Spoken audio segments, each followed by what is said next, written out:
ભાવનગરની અંદર વીજ કરંટ લાગતાની સાથે જ એક ગાયનું મોત નીપજ્યા હોવાની માહિતી અત્યારે પ્રકાશમાં આવી રહી છે। ભાવનગરથી આ સમાચાર, જેમાં વીજ કરંટ લાગતા ગાયનું મોત નીપજ્યું છે। શહેરના નિર્ભય સોસાયટીમાં આ સમગ્ર ઘટનાને અંજામ મળ્યો, જેમાં રામેશ્વર મંદિર પાસે વીજ કરંટ લાગતાની સાથે જ એક ગાયનું કરુણ મોત જીઈબીની બેદરકારીના કારણે આ ગાયનું મોત થયા હોવાના આક્ષેપ શહેરના નિર્ભય સોસાયટીમાં આ ઘટના બની છે, જેમાં એક ગાયનું મોત નીપજ્યું છે। ભાવનગરમાં વીજ કરંટ લાગતાની સાથે જ એક ગાયનું મોત નીપજ્યા હોવાની માહિતી મળી રહી છે।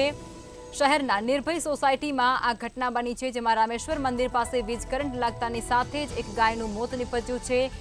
મળતી વિગતો મુજબ જીઈબીની બેદરકારીને કારણે આ ઘટનાને અંજામ મળ્યો છે। એક ગાયનો જીવ ગયો છે।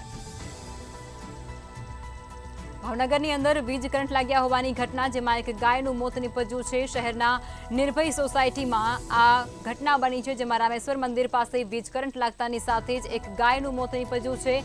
જીઈબીની બેદરકારીને કારણે આ ગાયનું મોત નીપજ્યું હોય તે પ્રકારની જાણકારી પણ અત્યારે સામે આવી રહી છે। નિર્ભય સોસાયટીનો આ કિસ્સો છે, જ્યાં વીજ કરંટ લાગતા એક ગાયનું મોત નીપજ્યું છે।